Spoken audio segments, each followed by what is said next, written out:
Hi everyone, it's Lisa here, and today instead of Mentor Monday we've got Friendly Friday, and I am here with my friend Pamela Cook. Pam is the author of 5 novels, and we're going to chat to her about her journey to publication today and, you know, 1 or 2 other things. So hi Pam, how are you? Hi Lisa, great to chat to you. So just tell us, we're all dying to know, what is it exactly that you write? You've got 5 books. Are they all in the same genre? Not really. So the first 4 are rural romance, but really I think rural fiction with romantic elements, because I've never sort of considered myself a straight romance author, but there's romantic elements in there and they're rural, set in Australia. And the 5th book is more of a women's fiction. Hasn't got the romantic thread really. It's more about the woman's journey, if you like. So that's your latest novel, yes? Have you got that? Have you got that here? Do you want to give us a bit of? I do. Yeah, hold Just it up. happen to have a copy. Yeah. It's called Cross My Heart. It's I don't know if you can see it in the light there. Cross My Heart. Yeah, that looks good. Yep. Yep. And so that's the latest one. And how can people get hold of that one, Pam? That's available everywhere? That one is available through my website. It's also available on all your online platforms, so as an ebook and in print. So you can get it in print from my website, or you can get it in print from, Booktopia, Amazon, Apple, all those usual places, So Kobo. At the end of this, I'm hopeless at remembering, but I will try my very best to, if you send me maybe a couple of links if you send me the link to your website, we can pop that in so people can pop in and have a look at Pam's books and maybe even buy one. Right. So that's your latest book. Tell me, when were you first published? How long have you been? I was first published in 2012. That was my first novel, Black Wattle Lake. With Hachette, Australia. Yeah. And then I had a book out in 2013. So that was, quick. What else have you got? I had another book out in 2013. The next one was 2015 and then 2016. And then I did one in 2019. You've been pretty prolific. You've really... Yeah, not as much as I'd like, but yeah, not too bad. Yeah, once I get going, I like to sort of try and draft pretty quickly. And then spend, as much time as I can on revision, really. So, Pam, we were talking about this a little bit off air, I guess, and we were saying that we've both been around for quite a long time. And it used to be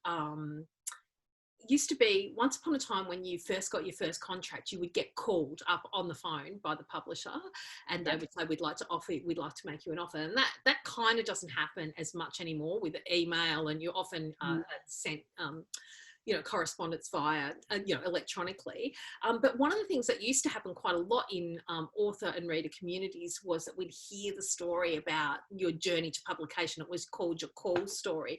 And in these little Friendly Friday videos, I want to talk to authors about how they got to where they are now. So do you want to take us way back before the first book was published and tell us, how did you do it? When were you first interested in writing?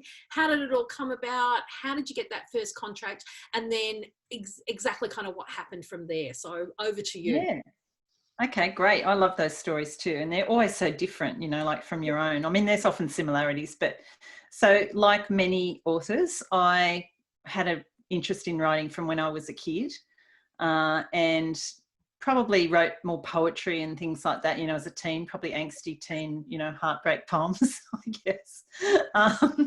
But then I became my interest was in journalism, to go into journalism, but I went into a safe career, which was teaching, safer for a woman in the 70s, aging myself, 80s. But I always had an interest in writing, and years ago I found I'd forgotten that I'd done it. It was a correspondence course in travel writing while I was teaching. So I always had that little inkling, that yearning to want to write. And then I spent many years as a teacher. And then when I was pregnant with my 3rd child, my last daughter, I did a Masters of Arts in Creative Writing. I just felt like I was sick of marking papers and essays and just doing all that sort of stuff. And I really wanted to do something more creative for myself. So I took myself off and toddled off to class every week, and Mum would come over and mind the kids, and I'd be like, yay, I'm driving away. And I'd spent 3 years doing that part-time, because I did have 3 kids by that stage, and just loved it. Like, it was it was just fantastic. And it was coursework. So, you know, it included everything, poetry, fiction, non-fiction, everything. But I really got hooked on writing. And then I did... that, Pam, can you remember? Sorry? What year was that?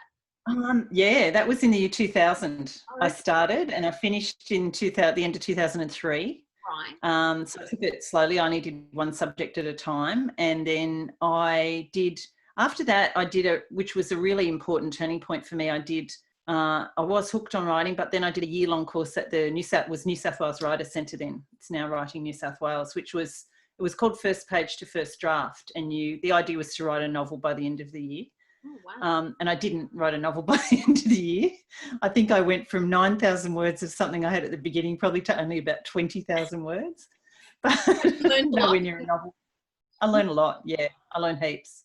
Yeah. And then I just kept writing. I started sending out, short stories, which I'm not great at, I must say, because they're a great way to hone your skills, but I'm not good at containing everything. I sent out poetry. I've still got my first $25 check it was a magazine in Canberra called Muse. It was a newspaper sort of magazine for a poem that I submitted. That was the first thing that I had published. And then I did have a memoir piece that I sent off and was the winner of some, I think it was Central Coast Writers competition. So I was starting to get little, and those little things were great because they just sort of gave you the little incentive that you needed to keep doing it. I mean, I was doing it because I loved it, but, those sorts of things just made me think, yeah, I do want to write for publication. So can I just take you back a step for a second? When you started the Master of Arts, yes? In creative writing.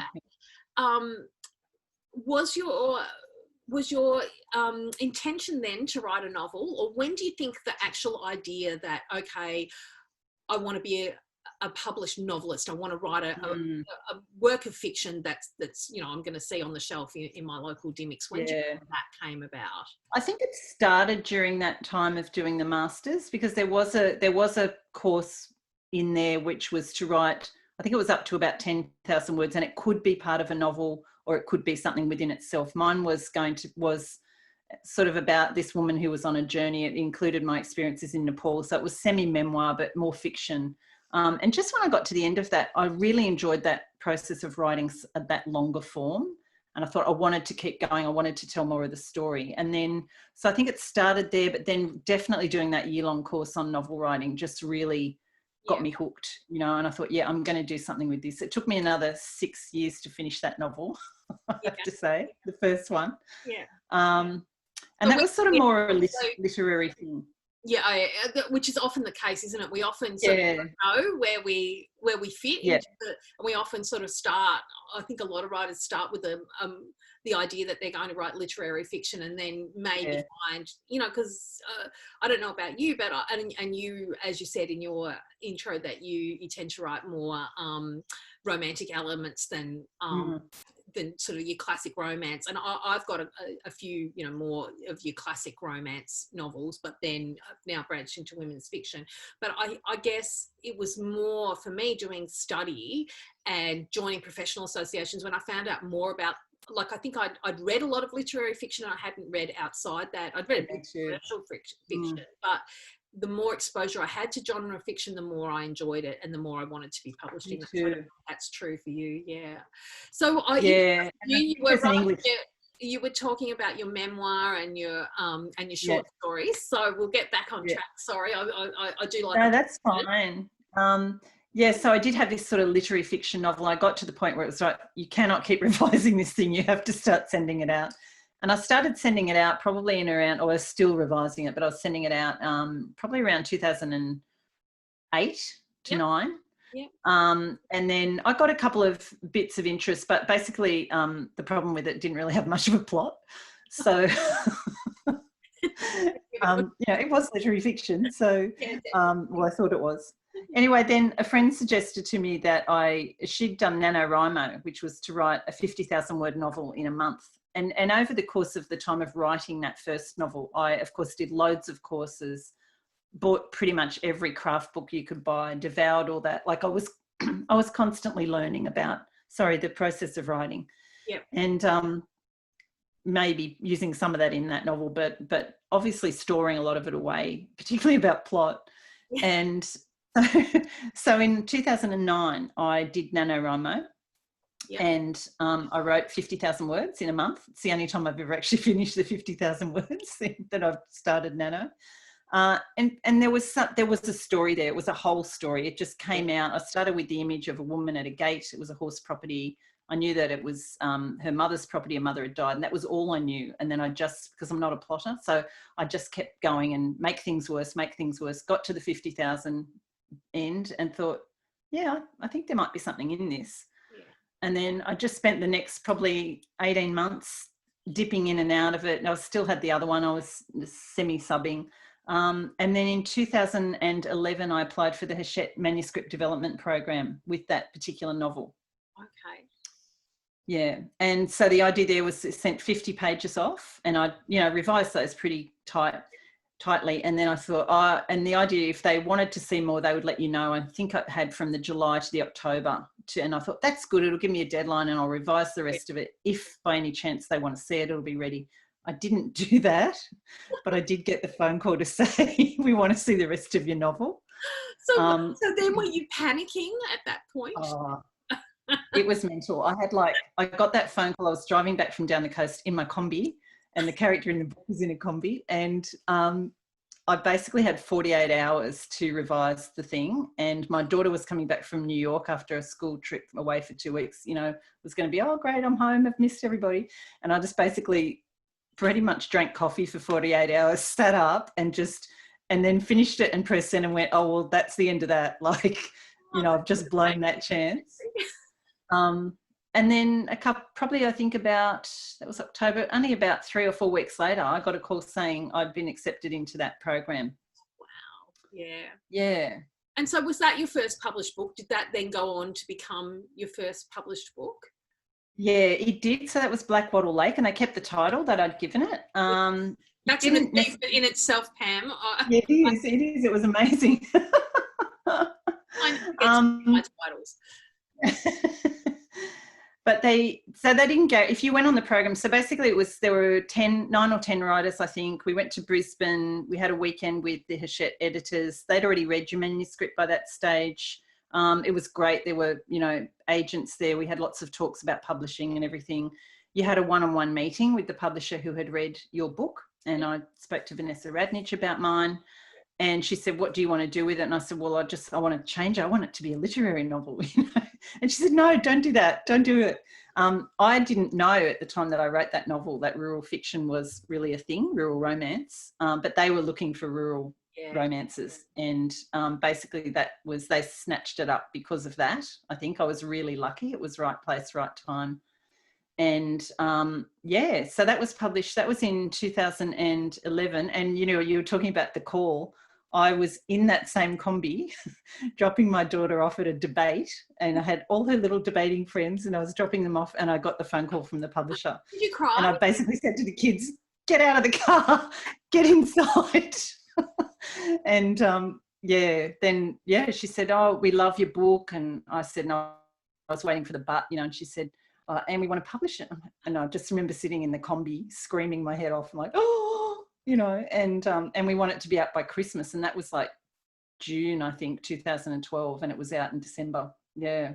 That's one of the best call stories I have heard. That's amazing. I love the combi. I love a combi. So yeah, I know. I love the combi edition. That's fantastic.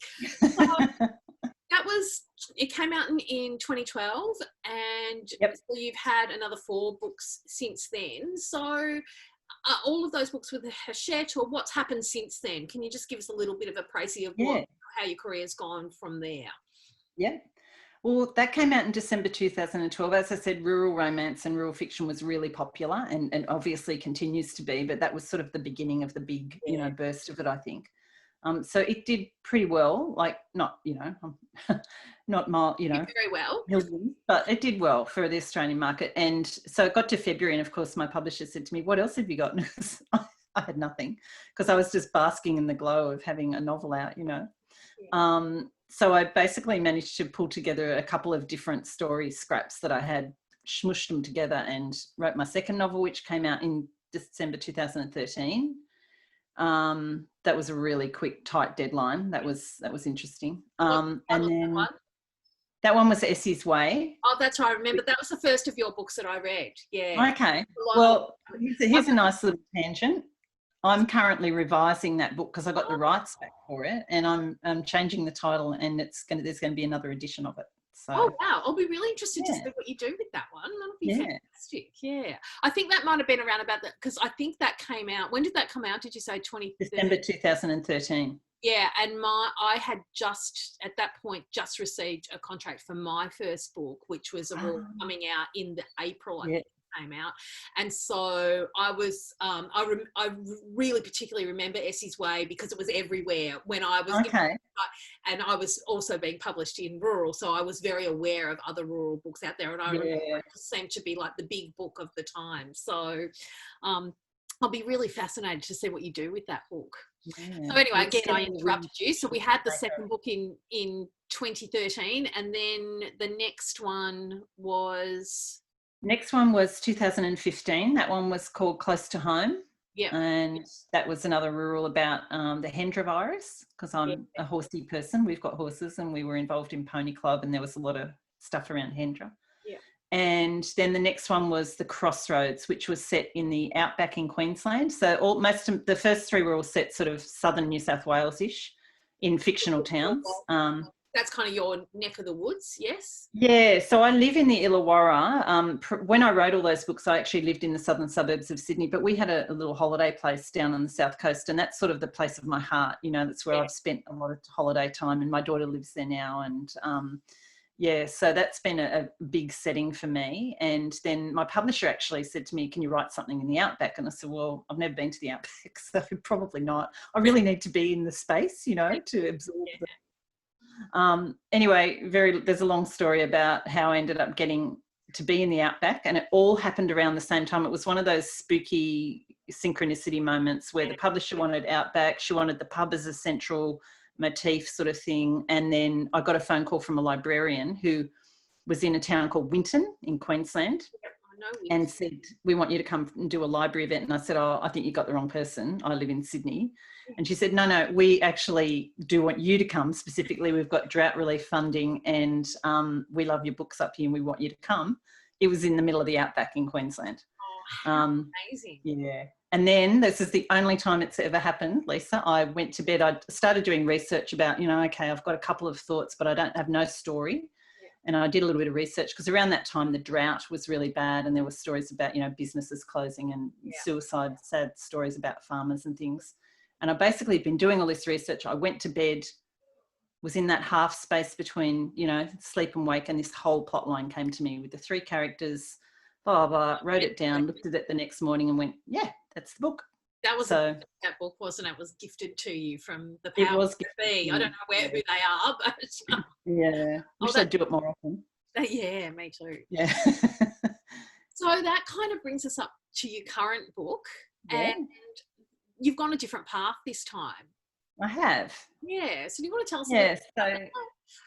So with Cross My Heart, it's just a story I really wanted to write. It does have partly a rural setting. It doesn't have a romance in it, and it's not really typically in that rural romance, rural fiction genre. It was more a women's fiction story. Yep. And so my publisher declined that, which was quite devastating, I have to say, after having 4 books with them. And I had an agent by that stage, ironically. After the 4 books, I got the agent. I didn't have one prior. And then we subbed it to a few other people, and there was a little bit of interest, but it was all taking its time. And it was a couple of years since I'd had a book out, and I was sort of aware that I really wanted to get another book out, that it was, now there was the gap was growing between books coming out and being on the shelf. Anyway, I'd had a few friends that had done the indie thing and self-published, and I just jumped in and decided to do that. And it was a massive learning experience, I have to say. It's been a really interesting period of my publishing career. Yeah. The book is amazing, and it seems to have done really well. I mean, I never know how people's books do, and it's really hard. I've talked in my Mentor Mondays about how we define success, is that, success is different things to different people, but it's an amazing achievement to have a book. I think that you have had, and I would love to do this myself, had a hand in every single had control over all the aspects of it. It's a beautiful, hold it up again, it's a beautiful cover. Oh, yeah. Oh, I love the cover, I have to say. And a beautiful title, the whole thing, the whole package is just so gorgeous. And of course, we love our publishers, and of course, they always do a fantastic job for us, and we wouldn't be without them. But it is a really interesting thing to actually be able to have, sometimes I've had in the past, not with my latest book, but in the past I've had covers that are probably really good for the marketplace, but for me personally, I've gone, I don't really love it. So it must be amazing to be able to know when going into it that you're going to have a cover that you really love, and that you're going to be able to control all those aspects of the publishing process. That was really funny, actually, the whole cover thing, because I was quite excited about, because the whole, being able to choose your own cover, because like you, there were some of my covers I loved and others went, no, not really, but, you just go with it. Yeah. And, but it was really funny, because when I then got the options from the cover designer about, okay, what are these? It was like, oh, what if I choose, I love this one, I love that one. What if I pick the wrong one, But I think it just came down. I've got a great writing group that I'm a member of, and there was lots of toing and froing and discussion about what would be better and what would suit the story more, because a number of those people had read it. And in the end, I just sort of went with my gut instinct, about what I felt. And for me, that image on the cover, it is about a woman who takes on a child as a foster child, it's the daughter of her friend who passes away. And that just really summed up, and it's set in sort of Western New South Wales. So it really summed up the story, for me. I find it, personally, I think it's a really striking cover. And I mean, I would have bought it anyway because I know you, but had I not known you, that's a cover that really appeals to me. Like I'm not someone that generally buys on cover, because I generally buy on recommendation, or I already know the author. And I might have heard a little bit about the book before the book, while the book's being written, so I'm excited to go and get it and read it. So I don't often buy on cover, but there's been a few covers in the last sort of 12 months that have really appealed to me, and that's one of them. The other one was, which is very different, but I don't know if you know Tabitha Bird's Lifetime of Impossible. Oh yeah, it's a beautiful cover too. And there's didn't know anything. Gorgeous ones. Yeah, I didn't actually know anything about Tabitha, and I just bought that. I just was in my local bookshop, and it's the first time I think I've ever done it. Just bought the book with no knowledge, but I just loved the cover. And of course, the story is really good too. So has it been a positive experience bringing the book out yourself? Yeah. Look, there's pros and cons, and it's not for the faint-hearted, I don't think. I have got friends who, from the word go, like from their very first book of self-published, have thrown themselves into the whole process, and I just take my hat off to them, because I feel like I had learnt a lot about publishing and about the publishing industry having those 4 trad books. And you would have a readership as well, like going into this book, you've already got a readership to build on. So, which I think if you're a first time author, that might be a little bit trickier, having, getting it out into a flooded market when you don't already have a readership. So, but you had that. The thing that I found, it did push me harder to make it the absolute best that I could make it, not to say that I hadn't done that with the others, but there was just something that, because it was me and I was not just the author but the publisher, the marketer, everything, it really felt like I was the bottom line, and I wanted it to be a book that, as the publisher, I could be really proud of, and so I worked super hard on the revisions, and just drove myself nuts with them all, to the point, as we all get to that point where you just cannot bear to see it again. But I have to say, I was really, really pleased with the end product and the way it all came together. It's been great, and it was great learning. I think the proof is definitely in the book. You can really tell that. I mean, obviously, as you say, we all do that for every book, but there's an extra layer of, just... because I feel like when we have traditional publishers, it's like there's a safety net for us. Like, we think we do our best. Of course, we always do our best, but you feel like there's someone else there to catch you. If that will catch you out if you've missed something or something's not. Whereas essentially you're up on that tightrope without a safety net, because exactly. So but you should be really proud of the book. It's amazing. You've done an amazing job.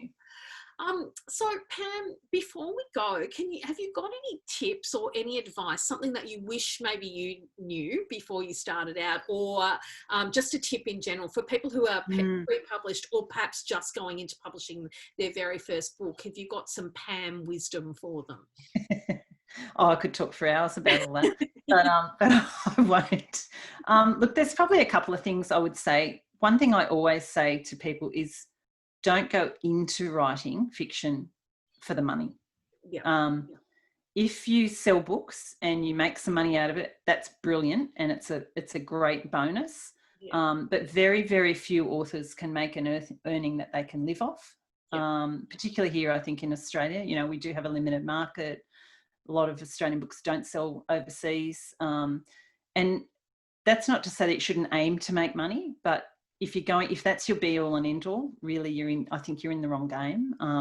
You have to love what you do. You have to be in writing because you love it and it's a passion. It's something you want to improve on. It's a skill you want to continue to hone. And the best thing for me about the whole writing life really are the people you meet, the writers themselves, your network that you build up, as we know, just through Romance Writers of Australia and other writing places and conferences and things that we go to, and the readers, the amazing readers who just, go out of their way to give you feedback on your books and to, say thank you for writing them. And, I just think that's the reason to go into it. That's been the best part for me, for sure. I think that's fantastic advice. And I think that's the sure way not to be disappointed. So if you look at it as, I'm doing this thing that I love, and I'm going to maybe I'll make some money as a bonus, then you can't go wrong. Whereas if you go into it thinking that you're going to become an overnight millionaire, you're more than likely to be disappointed. So, that could happen, but if it doesn't happen, you're not going to be brokenhearted. So I think that's very sound advice. Well, 2 other very quick things, Les. Yes, go. Determination and perseverance. Yes. Keep going. If you love it and you love what you're doing, keep persevering. And don't forget that publishing, particularly obviously traditional publishing, is a business. And, that's how you need to have a bit of a business brain, I think, as well, or develop one if you haven't got one. Yeah, I don't, and I've had, or I didn't, and I struggle with that side of the business. But I think I think that's very good advice. You do have to sometimes, sometimes you have to compromise on things because that's the best thing for the book or the best thing for the market or whatever. Sure. It's you have to sort of, I guess, develop a bit of a business brain and a bit of a thick skin, maybe. So yes, we need the thick skin for sure. Yeah. Well, show us the book one more time before you sign off. I have to apologise to everyone if you can hear my barking dog in the background. Well, I can't hear it. So, but I so maybe not the best judge. But here we go. It's Cross My Heart by Pamela Cook. It's a fantastic book. I have read it. You should too. That's my marketing spiel. Look at me. Thanks, thank you for joining us, Pam. I think people are going to really find your story particularly interesting and uplifting as well. So thanks so much for joining us today and spending this, your Friday afternoon chatting with us. And maybe we'll get you back on another time after the next book and you can tell us how it's been going then. So I'm really looking forward to seeing what you do next. All right. Thanks. Thanks, Liz. It's lovely chatting to you. Thank you. You too. See you later. Bye. Bye.